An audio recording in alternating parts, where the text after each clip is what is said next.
Hey guys, and welcome back to Nerd Grave. So guess what? This week, the mighty PlayStation 2 turned 20 years old, and I thought I'd take some time to reflect on the PS2, talk about how I play the PS2 in 2020, what things meant the most to me in the past and what things are working for me the most today in 2020. And for this video, I thought I would bring on my friend Papa Pete, the old guy gamer, see what some of his favorite games were and what his thoughts on the PS2 are 20 years later. So, Pete, say hi. Hey guys, I'm Papa Pete, and Aaron, thanks a lot for having me on the Nerd Crave channel today. It's going to be a lot of fun talking about the PS2. So how do I game on the PS2 in 2020? Well, I've got something pretty interesting here, and something that a lot of you should know about, because this is a fantastic way to approach the PS2 library, and that is with having a modified, hacked PS2 console.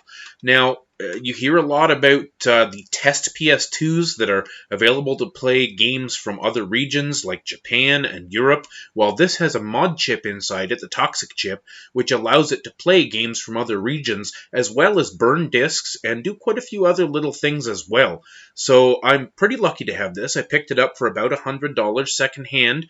Now that's Canadian money, so you can probably pick it up for 60 or 70 or so in the States. You see these here. These are receivers for the Logitech Controller, which is probably one of the best controllers for the PS2 that you could get your hands on. Now, these are no longer being made, unfortunately, but this is a fantastic, precise, pretty much zero lag controller that's completely wireless, which is fantastic. Nobody likes wires anymore. But this is a comfortable controller. It fits well in your hand. It's got all the buttons that you need. It works with PS1 and PS2 games. Very solidly built controller. I would highly recommend this. Just make sure that if you do find one in the wild, that it also comes with the controller adapter, the dongle, so that you can actually use it. But these are really the best way to play the PS2 library. It's a fantastic controller on its own, but the fact that it's wireless, and you can usually buy these, they're a little bit pricey for a used controller, especially a third-party controller. This is probably the most well-respected third-party controller ever made, and I would definitely highly recommend it. Now, don't forget, playing on a PS2, you can't just play the game and move on. You need a memory card. Right. Now, these memory cards can be pretty easy to find if you do a little bit of digging. You need to have a handful. I've got about 25 memory cards, give or take, because I've just been picking them up at thrift stores and flea markets and yard sales and things like that for $1 or $2 a piece.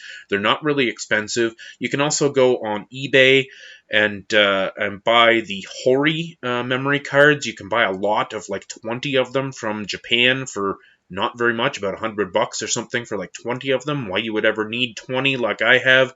I had this idea at one point that I was going to have a unique memory card for every one of my games and put them in those little memory card slots in the game cases, but that never came to be.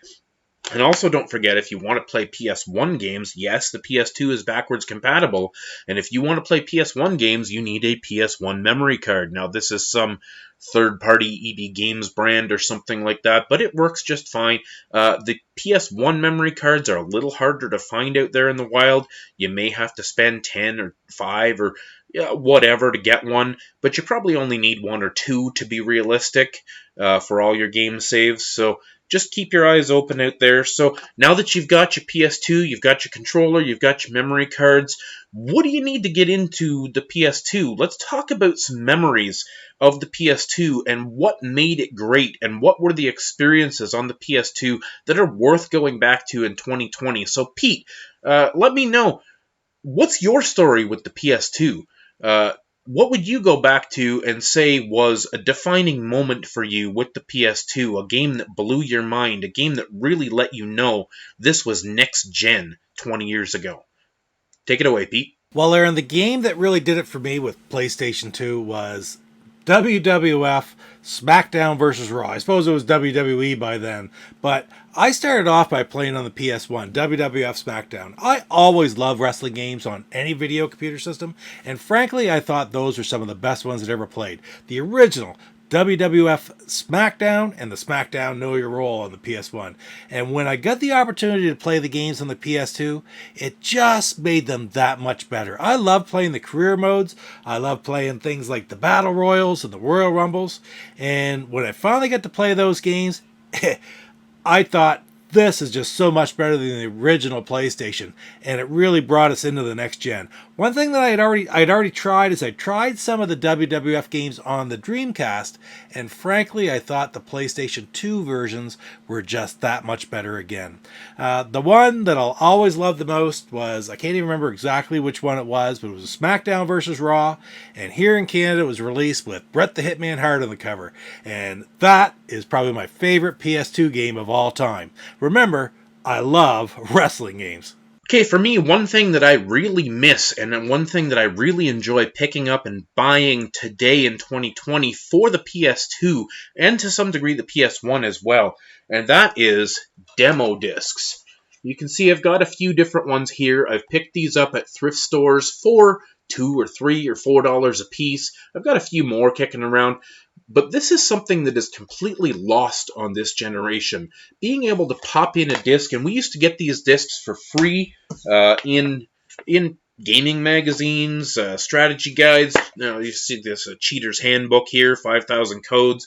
But a lot of these magazines came with an included demo disc, and it would have demos for the upcoming games. And these are great today because there are so many games on the PS2 library, like 1,000 or more. It's sometimes hard to actually determine which games are worth your 5 or 10 or 20 bucks and which ones are junk. However, if you pick one of these up, you can play 5 or 6 different games or sometimes even more. There's some really iconic stuff on these games. Killzone, Jak 3, Ratchet and Clank Up Your Arsenal, Metal Gear Solid 3, Snake Eater, Silent Hill 4, Ace Combat 5. So you're getting really solid stuff that you can actually step into the game, play a level or two of it, and see if you like it. And that is invaluable in this day and age because that's why guys like Metal Jesus Rocks and Reggie, Radical Reggie, they make their bones on doing hidden gems videos and before they're gone type videos to let you know what games are worth buying. But this is another way to know what games are worth buying. Find out for yourself. $2, $3, $4, you pick up a jam pack or another kind of demo disc. And this is something that's just lost on this generation. Sure, you can go on the Switch and you can download a demo for select games. But this presentation of having 8 or 10 different games offered to you to try at your leisure exposes you to more games than you might necessarily have tried otherwise, because it's all just presented to you in this package. So definitely, if you see these demo discs out there, pick them up because they deserve a good home too, and there's some awesome stuff to be had on there. So Pete, why don't you start by showing me a few of your favorite experiences, and I don't mean necessarily your favorite PS2 games of all time, but games that really impressed you back in the day that let you kind of develop a love for the PS2. I already mentioned about my love of the wrestling games. Like, that was probably my all-time favorite. SmackDown versus Raw. I used to play through those seasons on various different games of that. Even like WWE, Here Comes the Pain and such like that. But I was really into sports games through the 90s and the 2000s. So there were things like the MVP series in baseball. MVP 2005 was a huge series for me. And I really liked the way the music and the way the gameplay went and the way you could build players and save players, your own personal, and add them to the team rosters of your favorite Major League Baseball teams. And the same was true for the hockey games. The NHL series was fabulous. I loved playing through whole seasons of those. And I had done it before, of course, with games back in the 90s, mostly on the Genesis. But it wasn't until the PS2 that I started doing it again later on. So those really, I thought, were head and shoulders above what I'd seen in the past. Now, as far as non-sports games go, I was always a big fan of the Spyro series for the original PlayStation, and that was one of my favorite adventure games. Some of the different Spyro games that were available on the PS2 as well. So there were just so many different games. I wish now, looking back at it, that I had taken more time to play some of these horror adventure games like your Rule of Rose, like your Obscure, or even was it Haunting Grounds? Anyway, I didn't play those games back then. I really wish I had. Of course, they're awfully expensive to get into nowadays. They're almost too collectible to play. But in any case, it was things like that that really got me into the PS2. Just going to have a drink of coffee from my PlayStation mug. So a few games that really impressed me back in the day and honestly turned me into a lifelong fan of several of these series. Gran Turismo I was already a major fan of on the PS1, but Gran Turismo 3 and 4 blew my mind. The difference in graphics was unbelievable. The Gran Turismo series has always been kind of a benchmark for Sony. Gran Turismo 4 here is probably the best looking game on the PlayStation 2, hands down. I don't know if you're really into driving racing games, particularly track racing games. These are definitely simulators. They're not for everybody. But if you're looking for some of the most iconic and great looking games on the PS2, you can't go wrong with either one of these games, particularly 4. A lot of depth in these games, a really impressive amount of cars and tracks and upgrade. You could upgrade your cars 50 different ways. It was very complex, very challenging, very interesting, and it's a game that you could play for easily 50, 60, 100 hours and not beat everything. Highly recommend these games if you are looking to get a PS2, or if you already have one and you haven't stepped into these games. Don't overlook these games because they are some of the most impressive games on the PS2. And of course, for those of us who are a fan of JRPGs, the Final Fantasy X and X-2 duo here were some of the most impressive graphics and one of the more enjoyable plays in the Final Fantasy franchise. My favorites in the franchise are 7, 9, 10, and 13. So a lot of people are not really fans of 10 and 13, but I definitely am. The graphics are just mind-blowing for the PS2. They still look good today, especially if you play on a CRT TV. They still look gorgeous, just gorgeous visuals, and games that are a lot of fun to play. I really like the fighting mechanics in Final Fantasy X. So these kind of shaped my gaming future quite a bit. After playing these on the PS2, I really started to look for more JRPGs, and trust me, I found a lot of them. The PS2 was fantastic for JRPGs. Speaking of JRPGs, something that really struck a chord with me back in the day was the Kingdom Hearts series, Kingdom Hearts 1 and 2. I've always been a huge Disney fan, just absolutely love the Disney universe, and I love JRPGs. And to be able to play a JRPG, a legit good JRPG by Square Enix, but with Disney characters and Disney locations and stuff like that, this was a dream come true for me. And, I just can't say enough about how great these games are, and I would rather play these games on the PS2 and have that nostalgia factor than really even play a lot of the remakes and remasters on the PS3, PS4, whatever. Why not have the originals? The PS2 is still very relevant today, and things still look pretty good, especially if you're gaming on a CRT or if you've got one of those HDMI upscalers.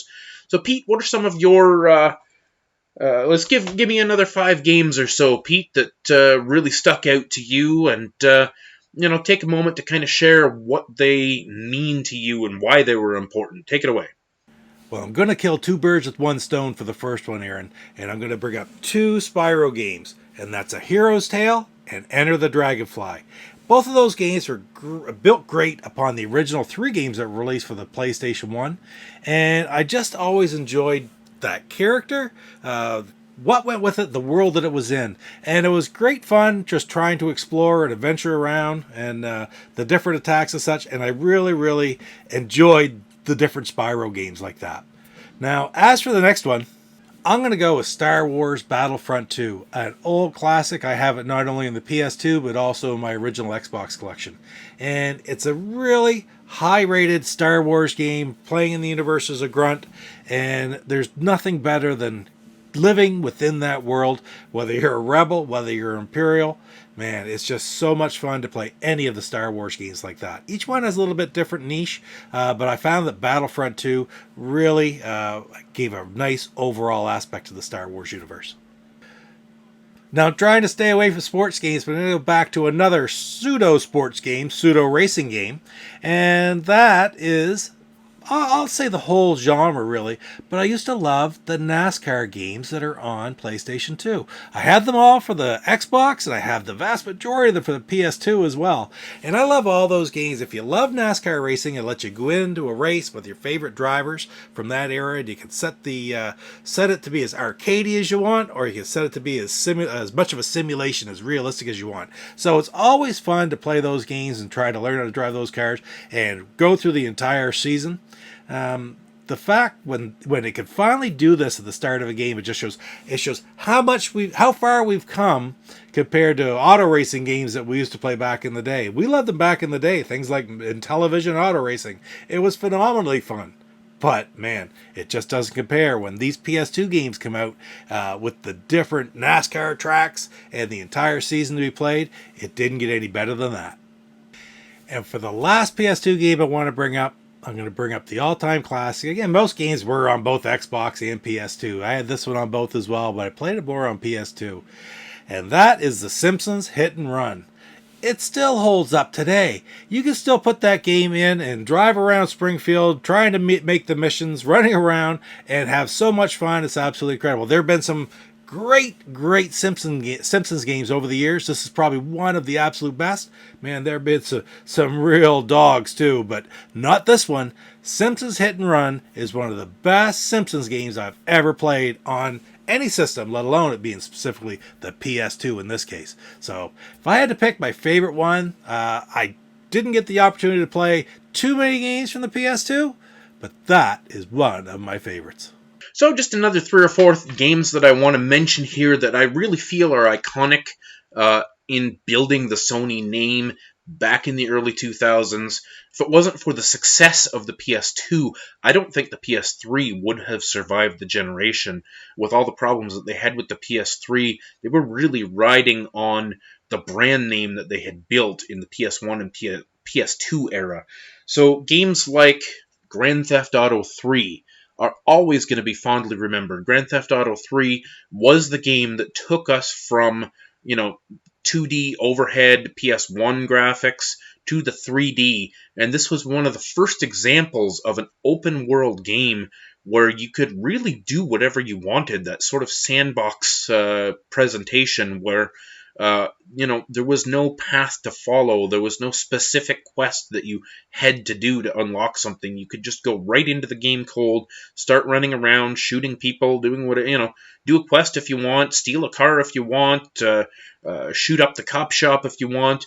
So many great memories of just screwing around in this game, and honestly, I don't even remember really playing the main story. But hundreds of hours of just dropping cheat codes into this thing, dropping the tank code, and driving around the city in a tank and blowing stuff up. And it's just the idea of a sandbox game at that time was mind-blowing. We don't think of it as that big of a deal now, but this game set the bar for everything that you have come to know and love in the last 20 years.